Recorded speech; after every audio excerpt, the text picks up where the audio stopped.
നമസ്കാരം, ഏവർക്കും info media കേരളത്തിലേക്ക് സ്വാഗതം. കേരളത്തിലെ സ്ത്രീകൾ കാത്തിരിക്കുന്ന സാമൂഹ്യ സുരക്ഷാ പെൻഷൻ സംബന്ധിച്ച ഏറ്റവും പുതിയ വിവരങ്ങളാണ് വന്നിരിക്കുന്നത്. പെൻഷൻ കുടിശ്ശിക വിതരണം, ബാങ്ക് അക്കൗണ്ടുകളിലെ പ്രശ്നങ്ങൾ, life certificate, Aadhaar linking, panchayat തല പരിശോധനകൾ, സർക്കാർ സ്വീകരിക്കുന്ന പുതിയ നടപടികൾ, ഇതെല്ലാം വിശദമായി നോക്കാം. കേരളത്തിലെ ലക്ഷക്കണക്കിന് കുടുംബങ്ങൾക്ക് ആശ്വാസമായി മാറിയിരിക്കുന്ന ഒരു പദ്ധതിയാണ് സാമൂഹ്യ സുരക്ഷാ പെൻഷൻ. അതിൽ സ്ത്രീ സുരക്ഷാ പെൻഷൻ വളരെ പ്രധാനപ്പെട്ടതാണ്. ഭർത്താവില്ലാത്ത സ്ത്രീകൾ, ഉപേക്ഷിക്കപ്പെട്ട സ്ത്രീകൾ, സാമ്പത്തികമായി ബുദ്ധിമുട്ടുകൾ നേരിടുന്ന കുടുംബങ്ങളുടെ ചുമതല മുഴുവൻ വഹിക്കുന്ന സ്ത്രീകൾ, ഇവർക്കെല്ലാം ഈ പെൻഷൻ വലിയൊരു സഹായമാണ്. പല വീടുകളിലും മാസാവസാന ചെലവുകൾ, മരുന്ന് വാങ്ങൽ, വൈദ്യുതി ബില്ലടയ്ക്കൽ, ദിവസേനയുടെ ചെറിയ ആവശ്യങ്ങൾ എന്നിവയ്ക്കെല്ലാം ഈ തുകയാണ് ആശ്രയം. എന്നാൽ കഴിഞ്ഞ കുറച്ചു മാസങ്ങളായി പെൻഷൻ വിതരണം കൃത്യമായി നടക്കാത്തത് വലിയ ആശങ്ക സൃഷ്ടിച്ചിരിക്കുകയാണ്. പലർക്കും 2 മാസത്തെയും 3 മാസത്തെയും കുടിശ്ശിക ലഭിക്കാനുണ്ട്. ചിലരുടെ അക്കൗണ്ടിലേക്ക് പണം എത്തിയിട്ടില്ല. ചിലരുടെ പേരുകൾ ലിസ്റ്റിൽ നിന്ന് ഒഴിവാക്കിയെന്ന പരാതികളും ഉയരുന്നുണ്ട്. അതുകൊണ്ടാണ് ഇപ്പോൾ എല്ലാവരും ചോദിക്കുന്നത്, കുടിശ്ശിക എപ്പോൾ കിട്ടും, ഒരുമിച്ച് തുക ലഭിക്കുമോ, ബാങ്കിൽ പണം എത്താൻ വൈകുന്നത് എന്തുകൊണ്ടാണ്, ഓണത്തിന് മുൻപ് വിതരണം ഉണ്ടാകുമോ എന്നിങ്ങനെ. ഇപ്പോൾ ലഭിക്കുന്ന വിവരങ്ങൾ പ്രകാരം സംസ്ഥാന സർക്കാർ സാമ്പത്തിക പ്രതിസന്ധി നേരിടുന്ന സാഹചര്യത്തിലാണ്. വിവിധ ക്ഷേമ പദ്ധതികളുടെ തുക വിതരണം വൈകുന്നതും അതിന്റെ ഭാഗമായാണെന്ന് കണക്കാക്കപ്പെടുന്നു. എന്നാൽ സർക്കാർ വൃത്തങ്ങൾ പറയുന്നത് സാമൂഹ്യ സുരക്ഷാ പെൻഷൻ വിതരണം മുൻഗണനാ വിഷയമായി തന്നെ പരിഗണിക്കുന്നുണ്ടെന്നാണ്. ഇപ്പോൾ പുറത്തുവരുന്ന പ്രധാനപ്പെട്ട അപ്ഡേറ്റ് എന്താണെന്ന് നോക്കാം. പഞ്ചായത്ത് ഓഫീസുകളിലും അക്ഷയ കേന്ദ്രങ്ങളിലുമുള്ള വിവരങ്ങൾ പ്രകാരം കുടിശ്ശിക വിതരണം സംബന്ധിച്ച ഫയലുകൾ സർക്കാർ തലത്തിൽ സജീവ പരിഗണനയിലാണ്. ചില ജില്ലകളിൽ പരിശോധനകൾ പൂർത്തിയാക്കിയതായും റിപ്പോർട്ടുകളുണ്ട്. ചിലരുടെ ബാങ്ക് അക്കൗണ്ടുകളിൽ ചെറിയ തോതിൽ ക്ലിയറൻസ് ആരംഭിച്ചതായും വിവരങ്ങൾ പറഞ്ഞു വരുന്നുണ്ട്. എന്നാൽ സംസ്ഥാനമൊട്ടാകെ ഒരുമിച്ച് വിതരണം തുടങ്ങിയിട്ടില്ല. അതിനാൽ തന്നെ പലരും ഇപ്പോഴും കാത്തിരിപ്പിലാണ്. ഇപ്പോൾ പെൻഷൻ വൈകാനുള്ള പ്രധാന കാരണങ്ങൾ എന്തൊക്കെയാണെന്ന് നോക്കാം. ആദ്യത്തെ കാരണം സംസ്ഥാനത്തിന്റെ സാമ്പത്തിക പ്രതിസന്ധി. ശമ്പളം, വികസന പദ്ധതികൾ, കടബാധ്യതകൾ, വിവിധ ക്ഷേമ പദ്ധതികൾ എന്നിവ ഒരുമിച്ച് കൈകാര്യം ചെയ്യേണ്ട സാഹചര്യം സർക്കാരിനുണ്ട്. അതിനാലാണ് ചില സമയങ്ങളിൽ വിതരണം വൈകുന്നത്. രണ്ടാമത്തെ കാരണം വ്യാപക പരിശോധനകൾ. അർഹരായ ആളുകൾക്ക് മാത്രമാണ് പെൻഷൻ ലഭിക്കേണ്ടതെന്ന നിലപാടിലാണ് സർക്കാർ ഇപ്പോൾ. അതിനായി ബാങ്ക് അക്കൗണ്ടുകൾ, ഭൂമി വിവരങ്ങൾ, വാഹന ഉടമസ്ഥാവകാശം, വരുമാന രേഖകൾ തുടങ്ങിയവ പരിശോധിക്കുന്നുണ്ട്. ചില പഞ്ചായത്തുകളിൽ വീടുതോറും പരിശോധന നടക്കുന്നതായും റിപ്പോർട്ടുകളുണ്ട്. മൂന്നാമത്തെ കാരണം ആധാർ ലിങ്കിംഗ് പ്രശ്നങ്ങളാണ്. പലർക്കും ബാങ്ക് അക്കൗണ്ടുമായി ആധാർ ശരിയായി ബന്ധിപ്പിച്ചിട്ടില്ല. ചിലരുടെ അക്കൗണ്ട് ഇനാക്റ്റീവ് ആയിട്ടുണ്ട്. ചിലരുടെ ബാങ്ക് ബ്രാഞ്ച് വിവരങ്ങൾ മാറിയിട്ടുണ്ട്. ഇതുമൂലം പണം തിരികെ പോകുന്ന സാഹചര്യം ഉണ്ടാകുന്നു. നാലാമത്തെ പ്രധാന പ്രശ്നം ലൈഫ് സർട്ടിഫിക്കറ്റ്. പലരും സമയത്ത് ലൈഫ് സർട്ടിഫിക്കറ്റ് പുതുക്കാത്തതിനാൽ വിതരണം തടസ്സപ്പെടുന്നുണ്ട്. പ്രത്യേകിച്ച് പ്രായമായ സ്ത്രീകൾക്ക് അക്ഷയ കേന്ദ്രങ്ങളിൽ എത്തി ബയോമെട്രിക് നൽകുന്നത് ബുദ്ധിമുട്ടാകാറുണ്ട്.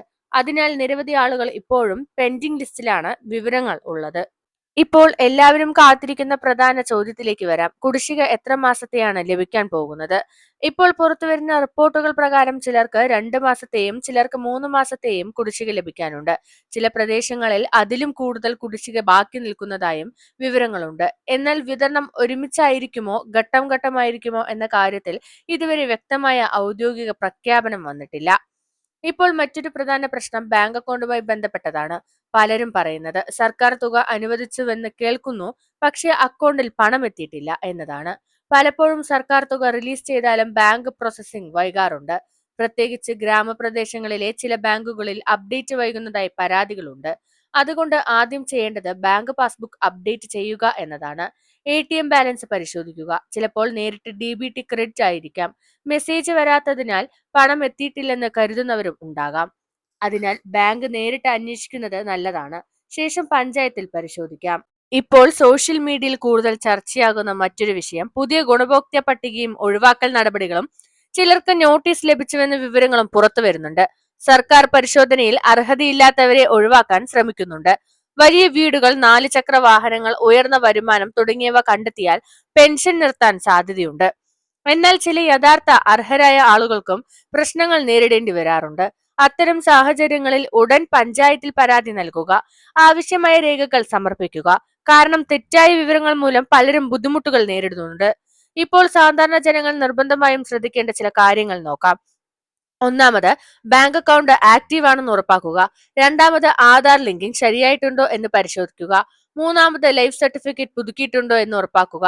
നാലാമത് പഞ്ചായത്തിലെ ആക്റ്റീവ് ലിസ്റ്റിൽ നിങ്ങളുടെ പേരുണ്ടോ എന്ന് പരിശോധിക്കുക. അഞ്ചാമത് വ്യാജ ഫോൺ കോളുകളും OTP തട്ടിപ്പുകളും ശ്രദ്ധിക്കുക. പെൻഷൻ ലഭിക്കുമെന്ന് പറഞ്ഞ് പല തട്ടിപ്പുകളും നടക്കാറുണ്ട്. അതിനാൽ ബാങ്ക് വിവരങ്ങളും OTP നമ്പറുകളും ആരോട് പങ്കുവെക്കരുത്. ഇപ്പോൾ പലർക്കുമുള്ള മറ്റൊരു സംശയം, പെൻഷൻ തുക വർദ്ധിപ്പിക്കുമോ? ഇതിനെക്കുറിച്ച് ഇതുവരെ ഔദ്യോഗിക പ്രഖ്യാപനം ഒന്നും വന്നിട്ടില്ല. എന്നാൽ ഭാവിയിൽ സാമ്പത്തിക സാഹചര്യം മെച്ചപ്പെട്ടാൽ സർക്കാർ പരിഗണിക്കാമെന്ന തരത്തിലുള്ള ചർച്ചകൾ രാഷ്ട്രീയ തലങ്ങളിൽ നടക്കുന്നതായി ചില റിപ്പോർട്ടുകൾ സൂചിപ്പിക്കുന്നുണ്ട്. ഇപ്പോൾ നമുക്ക് വിവിധ ജില്ലകളിലെ അവസ്ഥയെക്കുറിച്ച് നോക്കുകയാണെങ്കിൽ വളരെ കൃത്യമായി അറിയാൻ കഴിയും. തിരുവനന്തപുരം ജില്ലയിൽ പരിശോധന നടപടികൾ വ്യക്തമാക്കിയിട്ടുണ്ട്. കൊല്ലം, പത്തനംതിട്ട ജില്ലകളിൽ പെൻഡിംഗ് ആണ് കേസുകൾ. റിപ്പോർട്ടുകൾ നോക്കുമ്പോൾ ആലപ്പുഴ, കോഴിക്കോട് ജില്ലകളിൽ ബാങ്ക് അപ്ഡേറ്റ് പ്രശ്നങ്ങൾ കൂടുതലാണ്. എറണാകുളം, തൃശൂർ ജില്ലകളിൽ അക്ഷയ കേന്ദ്രങ്ങളിൽ വലിയ തിരക്കാണ് അനുഭവപ്പെടുന്നത്. മലപ്പുറം ജില്ലയിൽ ഗുണഭോക്താക്കളുടെ എണ്ണം കൂടുതലായതിനാൽ പ്രോസസ്സിംഗ് വൈകുന്നതായി വിവരങ്ങളുണ്ട്. കണ്ണൂർ, കാസർഗോഡ് ജില്ലകളിലും സമാന അവസ്ഥ തുടരുകയാണ്. ഇപ്പോൾ എല്ലാവരും ചോദിക്കുന്ന മറ്റൊരു പ്രധാന കാര്യം, കുടിശ്ശിക ഒരുമിച്ച് കിട്ടിയാൽ എത്ര രൂപ ലഭിക്കും? ഇത് വ്യക്തിപരമായി വ്യത്യാസപ്പെടുന്ന കാര്യമാണ്. എത്ര മാസം കുടിശ്ശികയുണ്ടെന്നതിനെ ആശ്രയിച്ചിരിക്കും തുക ലഭിക്കുക. ചിലർക്ക് 3200 വരെ ലഭിക്കാം, ചിലർക്ക് 4800 വരെ ലഭിക്കാം, ചിലർക്ക് അതിലും കൂടുതൽ ലഭിക്കാനുള്ള സാധ്യതയുണ്ട്. എന്നാൽ ഒരേ സമയം എല്ലാവർക്കും ലഭിക്കുമെന്നുറപ്പില്ല. ഘട്ടം ഘട്ടമായിരിക്കും വിതരണം നടക്കാൻ സാധ്യത. ഇപ്പോൾ വീഡിയോ അവസാനിക്കുന്നതിന് മുൻപ് വളരെ പ്രധാനപ്പെട്ട ഒരു കാര്യം പറയാം. കേരളത്തിലെ സ്ത്രീകൾക്ക് ഈ പെൻഷൻ വെറും സാമ്പത്തിക സഹായം മാത്രമല്ല, ആത്മവിശ്വാസത്തിന്റെ അടയാളവുമാണ്. നിരവധി കുടുംബങ്ങളുടെ ജീവിതം മുന്നോട്ടു പോകാൻ സഹായിക്കുന്ന ഒരു വലിയ ആശ്വാസമാണ് ഈ പദ്ധതി. അതുകൊണ്ട് തന്നെ സർക്കാർ വേഗത്തിൽ നടപടി സ്വീകരിക്കുമെന്നാണ് സാധാരണ ജനങ്ങളുടെ പ്രധാന ആവശ്യം.